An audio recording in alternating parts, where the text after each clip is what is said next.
Good evening and welcome to the Let's Talk Mental Health podcast. Tonight we are delighted to be joined by functional medicine health coach and founder and CEO of WellWorks, Raven Guerrero. How are you? I'm well. Thank you for that warm introduction. Nice to see you, James. It's great to see you as well. And we've been speaking for a while now about getting you on the show to talk about functional medicine and a wee bit about your life and what it is you're doing now. So I'll start off with the first question. For the viewers out there, can you tell us a bit about yourself and what you specialise in? Yeah, so fantastic way to kick off, because I think this will make things, crystallize for people as we go through the show. So I started off studying psychology, and I had moved from the Caribbean to the UK to study. And the reason behind that was because I had a family history of anxiety and dementia. So I was very interested in the brain and how you can use non-pharmaceutical ways to help support mental health conditions so that they don't lead to longer term neurological conditions, which was what I had experienced in my own family. So my grandfather had anxiety. He'd been prescribed anti-anxiety meds for about 20 years without any therapy to go along with it. And that had damaged his brain as he got older, and he suffered from multiple strokes, and that led to his dementia. So my personal family history has been the main driver. And then, of course, I experienced my own epic burnout when I was working in HR at a bank in central London right after I'd come out of university. I'd spent sort of like 10 years there and had my own epic kind of, burnout. And that just kind of... I think that was a big catalyst for me, because, I'd been looking at all these non-pharmaceutical ways of intervening and helping people, and then realizing that, if you're treating the mind, you have to treat the body, because if you get the body right, and then the brain will follow, and then the mind will follow. Yeah. So, it's a very integrative way that I work right now. Like I look at, how to use nutrition to help support mental health, as well as talking therapy. So it's integrative and it's combined, and it's accumulation of, 20 years of my own research and my own experiences. Which is absolutely amazing. And we were speaking about nutrition as well off air. Prior to this, we had a conversation, about you coming on the show, and nutrition's something that I've always, had an interest in with regards to, my physical well-being and, bodybuilding in the past. So can you tell the viewers out there how important it is that nutrition is beneficial for your mind?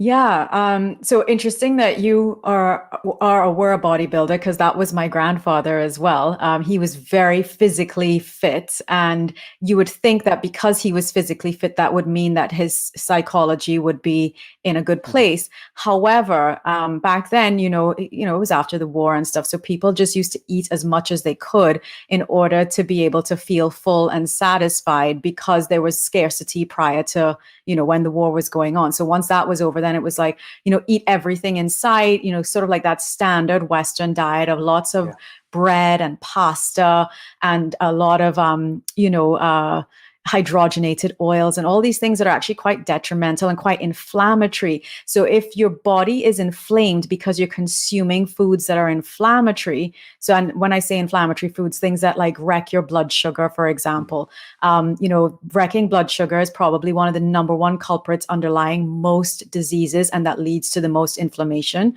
And a lot of people don't realize that when I talk about blood sugar and foods that damage it, I'm talking about things like, not just table sugar, by the way, not just white sugar, but like white rice, pasta, white potatoes, potato chips, processed foods. Those are very highly inflammatory foods. And that can have a knock-on effect of destabilizing your blood sugar and destabilizing your mood, because it impacts your cortisol, which is your stress hormone. So blood sugar and cortisol have this very intimate relationship. So if you've got one out of whack, it's going to knock the other one out of whack. And then when cortisol's out of whack, it knocks your hormones out of whack as well. So, if you're eating foods that are creating inflammation and creating spikes in your blood sugar, then you're going to have this knock-on effect with the rest of these other chemicals in the body. And then it impacts your neurotransmitters. And the reason behind that is that gut brain connection. And you and I talked about that when we first met, and that you were like fascinated by it. Yeah. And it was the thing that fascinated me as well, because I got diagnosed with IBS in 2011. And I'd seen a very famous gastroenterologist on Harley Street in London that my, health insurance had pushed me toward. And she didn't really give me very much answers. She just, she ran a couple of labs, did a scan or two. She just said like, oh, I think you should probably avoid sugar. That's what she said, just avoid sugar. And then she kind of sent me on my way. And I wasn't really satisfied with that kind of diagnosis or that way of being treated. I couldn't even follow up with her because she did not have an email address. She had a fax number, and I'd have to fax her assistant. And all of those things, like throughout my journey, they kind of motivated me to provide, to create a service for people where they don't feel lost and at sea after they come out of a specialist's office, after they've forked out. Back then I spent £450 seeing her for an hour, and I didn't feel like I got anything out of it. So she didn't explain anything about the gut brain connection. She didn't explain anything about the fact that there is this vagus nerve, this super highway running from the gut to the brain that's transporting 90% of your serotonin, 50% of your GABA. Now, serotonin is your happy neurotransmitter, and it's the one that people tend to know a lot about. It's the one that's impacted in depression and impacted in anxiety and impacted in poor sleep or insomnia. And if you're eating foods that are damaging your gut and damaging, like inflammatory foods, it's not going to help with the production of these happy neurotransmitters, these chemicals that keep you happy, right? Or that keep you relaxed or keep you asleep. So like GABA is the relaxation one. And if 50% of it is produced in your gut, then and you're eating the wrong foods, or you're eating foods that are not promoting health and promoting inflammation, then you're more likely to be suffering from mood disorders, as well as, things like just putting on weight and not being able to shift it, or having hormonal imbalances. So I have spent the last 15 years just investigating all of this stuff and connecting the dots, which is what I think the traditional Western model doesn't necessarily do. They're very keen to give you a diagnosis and then match a pill to that diagnosis without looking at, your entire lifestyle. And which is why I fell into functional medicine, because I kept looking for answers, because I knew that it couldn't be isolated to just this one thing. That lady, that gastroenterologist had told me, she said, oh, well, it's probably because you have a high stress job that, you're experiencing these symptoms. Of course. And I was like, it can't be that, because, I was practicing meditation at the time. I had trained as a hypnotherapist. I had a really active life as well. And at the time, I really did like my job, even though it was pretty stressful. It was very busy. It was in Canary Wharf, and, you were in meetings all the time. And there was a lot of, it was kind of like you're on a hamster wheel, you're kind of running from one thing to the next thing to the next thing. And not really having a lot of time for recovery, which I've learned all about now, and how that impacts the gut as well and keeps your cortisol levels down. So food is a big factor in all of that. So I look at everything that a person is doing in their life. So their food, what's nourishing them from a spiritual perspective as well. Are they doing something that gives them energy, that lights them up, that gives them joy? Because you need to be doing these things to be able to live a life in balance. Because ultimately, inflammation is usually when we're in a state of fight or flight, right? Yeah. And rest and digest is that healing state. So what we want to be doing more of is entering that state of rest and digest. And with our current modern lives, even during a lockdown, even when we're stuck at home, so many people I know are saying like, I don't even have time to breathe between Zoom meetings. I don't have time to pee. I don't have time to eat. I don't have to. And it's almost like, because you're at home, your bosses expect that you're going to work longer. They expect that you're not going to be taking a full lunch break, because they're like, you don't need to, because you're at home. And you're not getting to build in that time to nourish and support yourself psychologically as well as physiologically. Because physiologically, we need breaks. Like scheduled recovery is a thing. Famous athletes, professional athletes do that. They schedule, you will know this, like being an athlete, you will schedule recovery because you need to rest in order to grow your muscles. See, Cristiano Ronaldo, he actually sleeps I think it's 90 minutes, like every day at certain points of the day, which is, tremendous.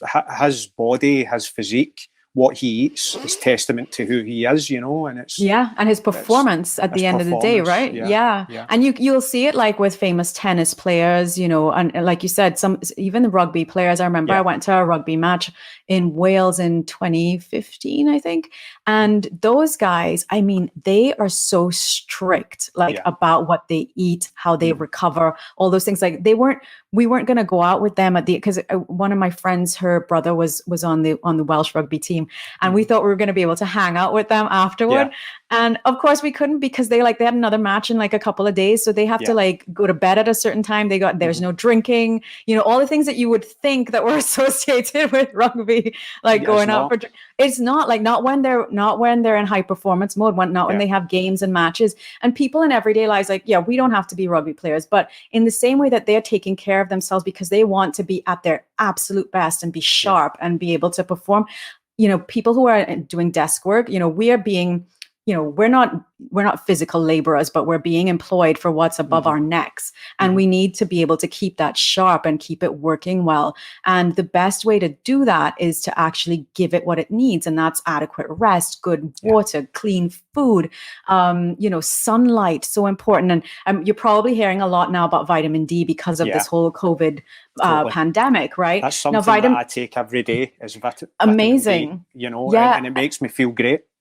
And that's the thing, right? A lot of people don't realize like how deficient they are in vitamin D, and that certain nationalities and ethnicities require more of it than other people. So, and also geography. So if you're living in the Northern Hemisphere, you're going to require more than the recommended daily guidelines around it, right? So, and again, it should be individualized and personalized. And that's one beautiful thing about functional medicine. Like, we recommend, like, you should be testing to make sure that you are getting exactly what you need, so that you're not just, you know, throwing spaghetti at the wall and hoping that it's going to stick. So if someone asked me a couple of days ago, she said, "Oh, I'm taking it. I'm taking this, you know, 2000 IUs every day. Do you think I should keep doing that?" I said, "Well, why'd you start taking 2000 IUs every day?" You know, I said, "And how do you feel taking it?" And she said, "Well, I feel pretty good, because it was, you know, I think I was very low or deficient in it about 3 years ago." I said, "Have you tested since then?" She's like, "No, I haven't done anything." I said, "Well, maybe test, and then you can know if you need to keep taking it every day, or if you want to space it out, or, you know, because there is such a thing as vitamin D toxicity. And too much. You have to be exactly. You've got to be There are only like two, like vitamin C and magnesium are probably the only two vitamins and minerals that you can like overdose on safely, because what happens is that your body just kicks it out. Like, if you've taken too much, you will go to the bathroom. It will just get rid of it.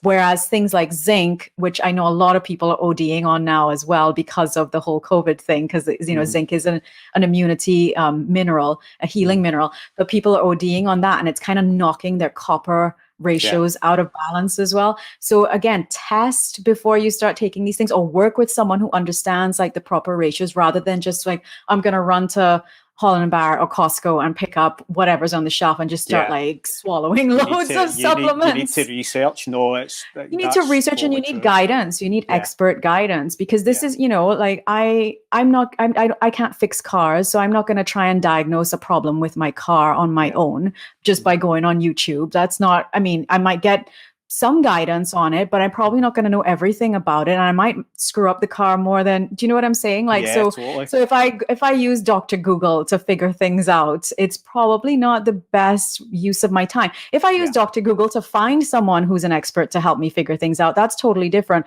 But to just be like reading, you know, classic example, met someone a couple of weeks ago, and he's got terrible eczema, like really awful, like from head to toe, you know, itching, scratching, swelling all over, which is linked to the gut, by the way, and to diet. But, you know, he didn't know that, because he's a businessman and didn't really understand. And he said that he said, "Oh, don't worry, I'm going to have a bleach bath later tonight, and it will sort it right out." A bleach bath? I said, "What you going to do?" I was like, "What are you doing? You're going to have a what?" And he said, "Well, I found this thing on the internet where it says that the bleach kills the bacteria from the eczema. And then I sit in a bath with, you know, a cup and a half of bleach to like sort my skin out." And I thought, I help people with eczema all the time, just from cleaning up their gut, from their digestion. And eczema is not like it's not a bacterial infection on your skin. That's like staph or MRSA or something, like that's a bacterial infection. But that's not what eczema is. If anything, it's probably fungus, and you want to, and it's an internal fungus that's just showing up on your skin, and you want to work on that. That's like psoriasis as well, Raven, is that? So psoriasis is an interesting one too, because it can be brought on by a number of things. One thing is like eating nightshade. So again, linked to certain foods that you're eating, or even, being a celiac. And I know that for, my dad is a celiac, and but I found out about it after, because he had psoriasis for years. And this was before functional medicine for me as well. And it was when I started studying functional medicine. I was like, hey, what if you cut out gluten? Let's see what happens. And then he did. And then his psoriasis went away. Wow. So, and then later on, like a couple of years later, I gave him and my whole family DNA tests where they had to spit into a test tube. And when he got the results for it, and I ran some analysis on it, I saw that he had 2 of the genes for celiac disease. And I was like, okay. This makes sense now, that celiacs can't have gluten. Well, gluten, because it affects their skin in a big way. I mean, I remember speaking to you when the first time we spoke on Zoom, and I was speaking to you about alkaline diet, and that's something that I've been introducing into my life quite a lot.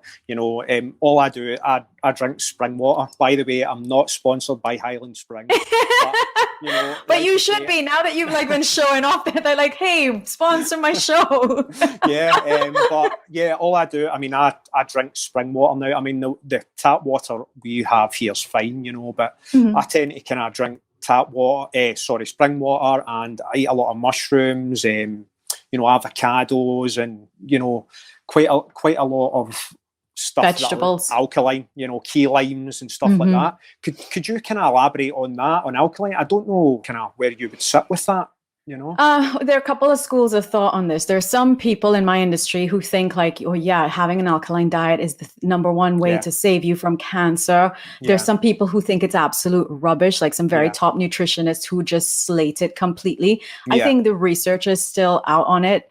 Totally. But here's how I look at some of these things. Like if you try something and you feel better on it and it's working for you, then go for it, right? So if you're eating more avocados and more mushrooms and having more vegetables, green vegetables in your diet makes you feel good, then keep doing that, right? Like if it gives you, and the way that you know that you're feeling good, and it's not like the good that you feel from eating a cupcake where you get like a sugar high. That's not, I'm talking about like having sustained energy. Like when you're like, actually, I feel like I could probably run a marathon, or I'm getting really good quality sleep. Like when I eat a certain way, I realize that my sleep's improved or that my mood's improved. And I give you a story about a lady who had come to see me for depression. Right. And she had a number of health problems. And in my intake forms, I take a really comprehensive look at everything that's going on with your health, not just the current symptoms. I look at your whole family history, everything, like even down to if you were breastfed or not, because that plays a part in the development of your microbiome.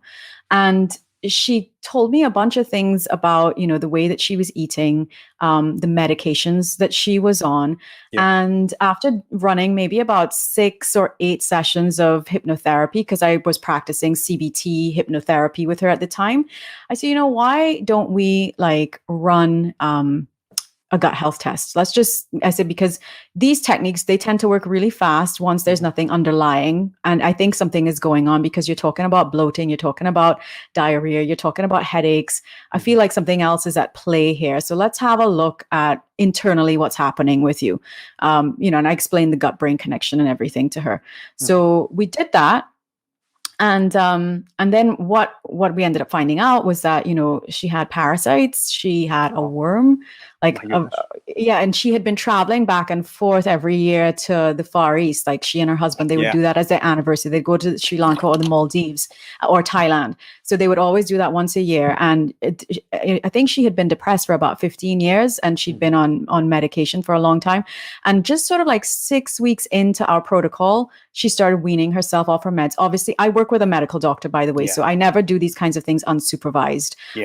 So she was being supervised by our medical doctor. But she was weaning herself off her meds just from sort of like changing the way that she was eating. And, she had basically given up all the starches. And initially she was like, I don't know how I'm going to do this. I said, don't worry. That's why I'm here. I'm here to help you get through it, and we can create strategies around it. And you're going to be taking some supplements that are designed to wipe out the nasty bugs that have set up shop in you. And I don't think a lot of people understand this. And I'm really keen to share this, because when someone says, oh, I don't think I have the willpower to give up sweets, I'm like, well, you aren't actually the one craving the sweets, because 57% of your DNA is actually, fungus, yeast, bacteria. It's not actually human. And those things override like your own human impulses, because they crave sugar to survive. Exactly. They crave it. So when you start to wipe them out, then your sugar cravings immediately go away. That kind of blood sugar roller coaster we were talking. And with her, that's exactly what happened. She started shedding weight like crazy after that. She lost about 15 pounds in like in about 6 weeks. She started shedding because she'd been a little bit heavier.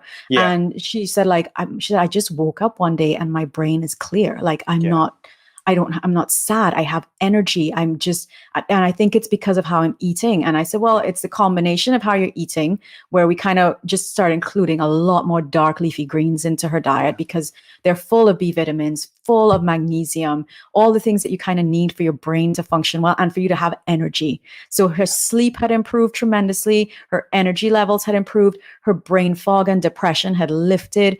And like I said, 6 weeks in, just after running the labs, changing the diet, adding in the supplements, and continuing the talking therapy sessions.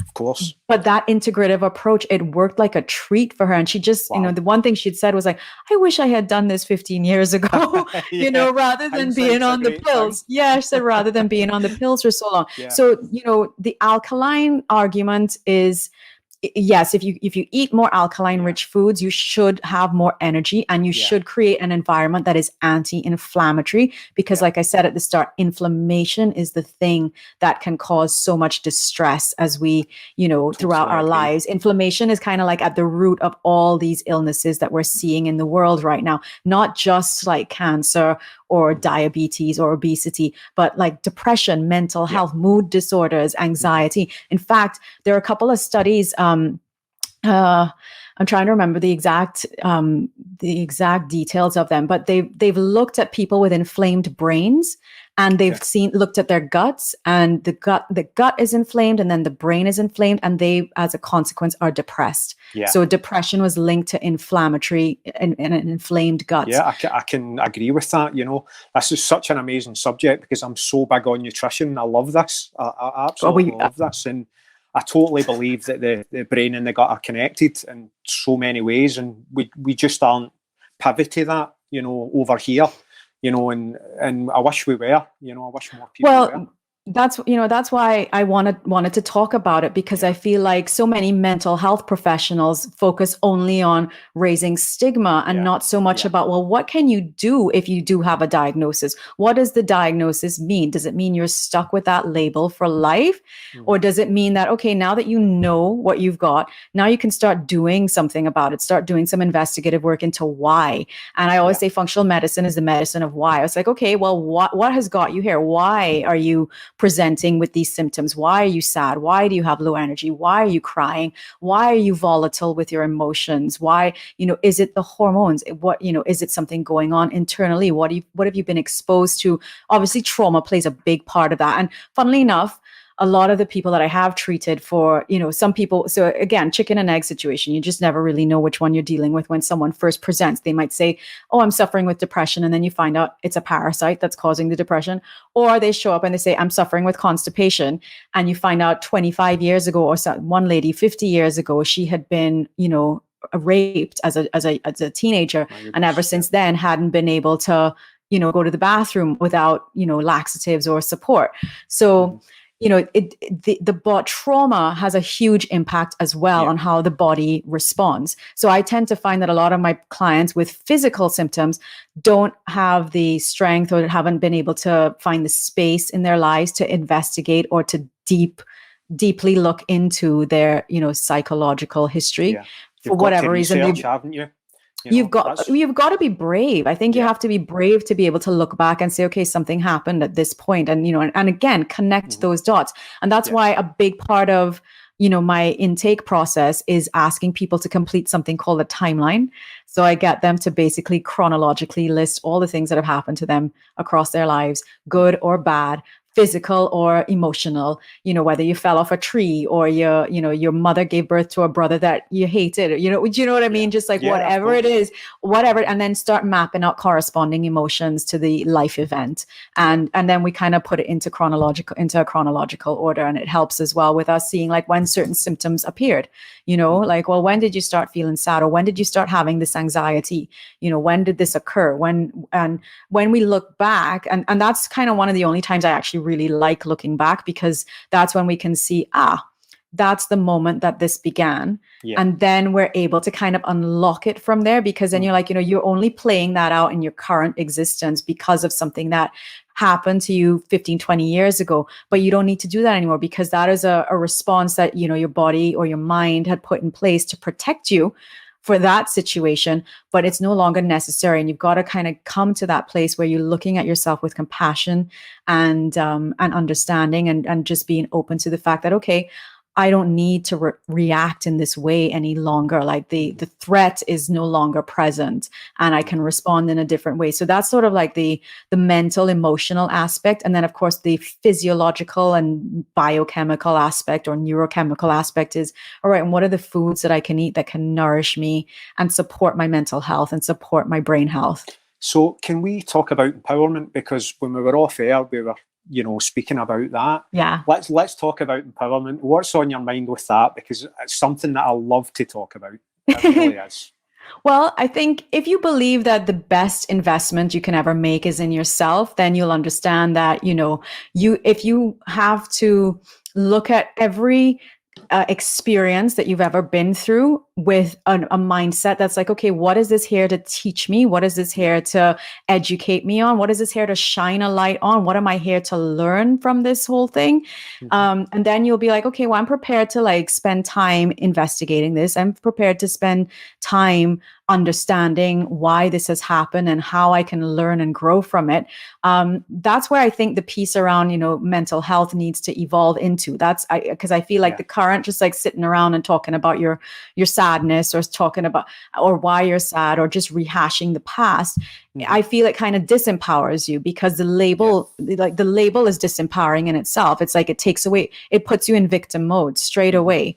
Right. And it doesn't, the education piece that I'm very keen on is like, okay, well, yeah, you've been given this diagnosis. Now what can you do about it? Right. Rather than, and a client I had yesterday, lovely girl, same sort of story, had a very traumatic childhood, a very traumatic divorce, and is now in a place where she's got tremendous gut health problems.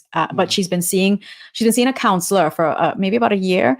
And she said it just got too much for her, because she said, all we did was just spend time rehashing the past. And all I wanted to do was lie down and cry.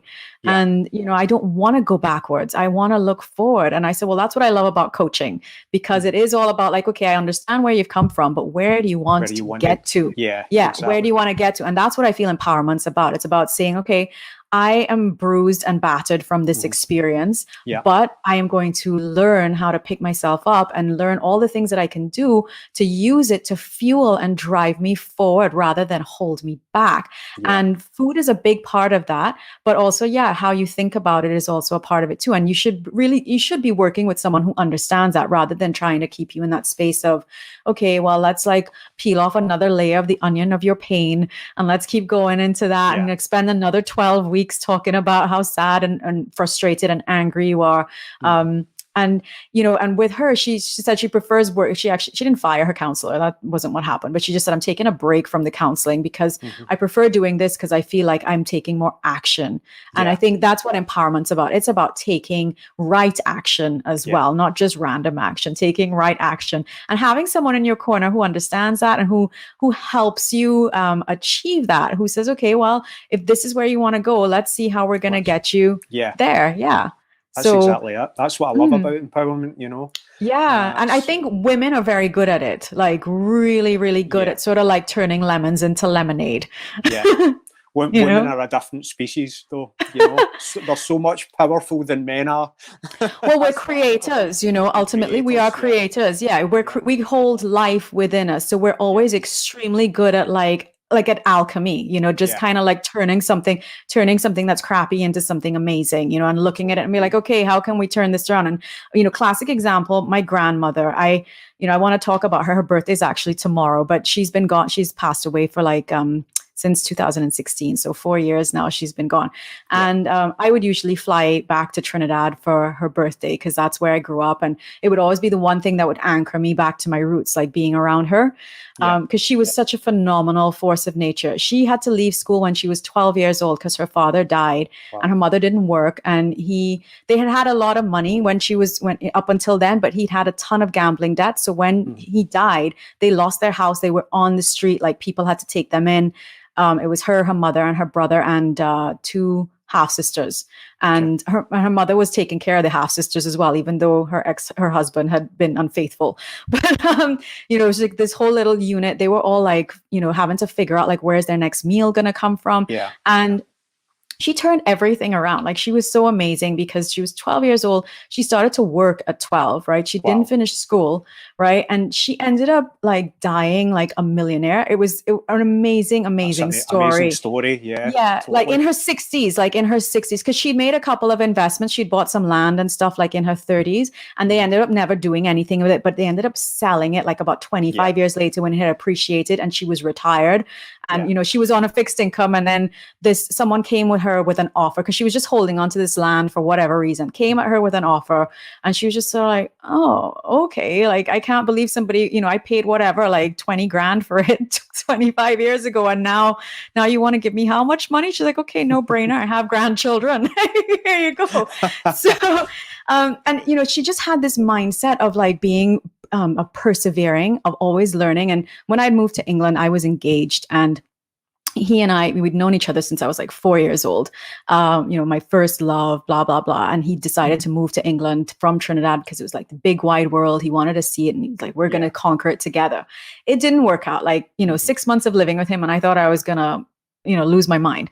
And I called her and I said, what do I do? I said, I feel so terrible. I'm like in England, it's cold, it's miserable. Like she said, you have an opportunity. You can go to university, you can do anything you want. She said, she's like, don't come back. Like she said, go and figure yourself out, figure it out. She's like, he's given as well. She said, she actually said he gave you a gift. She's like, even though it didn't work out with you, he gave you a gift. And I think now, like when silly things happen or things that are not pleasant, you kind of have to look at, okay, well, what's the message from this mess? And Tony Robbins uses that expression a lot. What is the message from your mess? And like, how can you turn it around?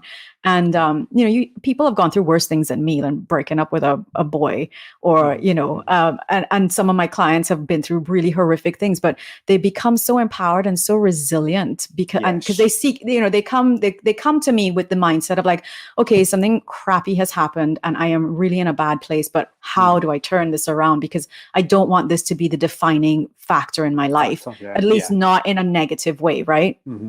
Mm-hmm.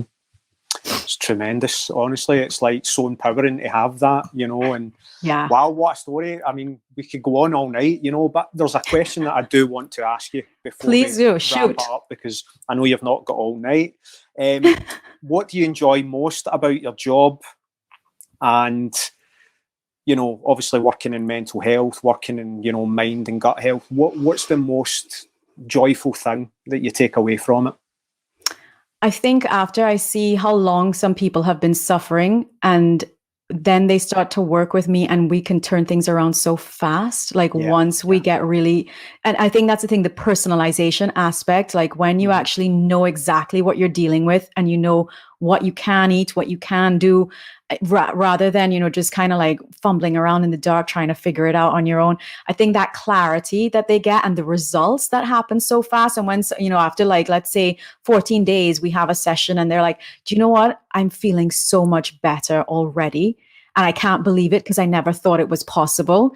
Like that to me, like when you can turn someone's outlook on life around and you can turn around their energy and you can turn around, the way that they're sleeping as well and the way that they're starting to feel. Because some people, like very quickly, like I had one lady who just came to me to deal with the fact that she had no energy. And by the end of our 90 days of working together, she said, look, she's like, the only expectation I had out of this was that you were going to help me get more energy because I was just so tired of being tired. Yeah. And at the end of it, like her migraines had completely or almost evaporated. She used to be going to a migraine clinic in London. I didn't even know she had like, that was an issue for her, but they disappeared like within 4 weeks. Her periods like completely transformed. She said normally she'd have to take 3 days out and lie in a room. And she said, I had energy every single month. I didn't have to take time off from my kids. I could hang out with them. You know, she said, my periods changed. My energy obviously changed. She said, my headaches vanished. She said, my joint pain disappeared. She said, and all I wanted was to work on my energy. But in the space of like 4 to 6 weeks, all this stuff transformed for her. And the beauty of that was like, once we'd gotten that, you know, the pain and all the physical things out of the way, then we were able to focus on like, well, okay, now that you have all this energy, like, what are you going to do with it? Like, what's your purpose? You know, where are you headed with all of this great stuff? And she said, you know, I've never had the chance to think about any of that because I've been raising kids, I've been in school, and I've never really had the bandwidth because I'm always so wiped out. She said, and now I can actually think about, well, what do I want to do next? And, you know, the rest of our sessions for the, you know, the 6 weeks, we had like the first 6 weeks working on the food and stuff. And then the following 6 weeks, it was like crafting a plan for her life. Like, what is it you're going to do next? And who do you want to be? And what potential have you not realized that you can do now because you have all this energy and your fog is lifted? So for me, that's one of the most inspiring things when a woman, you know, is suddenly like, wow, I now feel like Superwoman. And you know, I love kind of waking that up in people. That's probably the most exciting part of my job, when I can see someone suddenly shining with life and, you know, they've got their zest for life again. And it never gets old. I mean, I've been doing this forever and it doesn't get old. No, so you're giving people a new perspective on life, which is completely amazing. You know, it's fantastic. And it's what we're taking away from here is it's not just about, you know, gut and brain health. What it's about is empowering as well, you know, and it's giving people a new perspective in life. And your work is fantastic, Raywin. I really appreciate you coming on. And for the viewers out there, you know, where can they reach you if you don't mind? Yeah, so my website is well-works.co. And I'm on Instagram, I'm on Facebook. I have a wonderful Facebook community that is very vibrant, and we're always doing fun things with each other. Like we ran a Find Your Joy 28-day challenge at the start of the last lockdown, and it ran until the end of the lockdown. So we do things like that. We do food challenges as well. I host weekly videos. I'm hosting one tomorrow as well, all about self-care and how to superwoman your self-care. So there's a lot of like activity that goes on in there if you're a member of the group. So that's facebook.com/groups/wellworks, all one word. So those are the ways to reach out to me. Yeah, and I'll add your links to the Facebook page as well, so people can get in contact with you. And listen, it's been an absolute honor having you on. Thank you so much. I've loved this. I've loved being able to talk to you and to talk to your viewers. And I hope that I've given people a message of that there is hope and that you're not stuck with a diagnosis. Yeah, that's true. And listen, hopefully we can work together on the future and, you know, get you on again. And, you know, it'd be so great to have your expertise and your knowledge on here. And I think people would listen, especially women. It's all about the women tonight as well, you know. Just in honor of my granny, in honor of her. Totally, totally. Yeah, December's her month. I always feel very connected to her during December. And I always feel like it's a great month as well to kind of reevaluate like where you're headed in your life, because, you know, the new year is coming. So empowerment's the name of the game. So thank you again. Thank you. No, thank you. Thank you. And all that's left for me to say is we've been Let's Talk Mental Health, and good night and God bless. Thank you.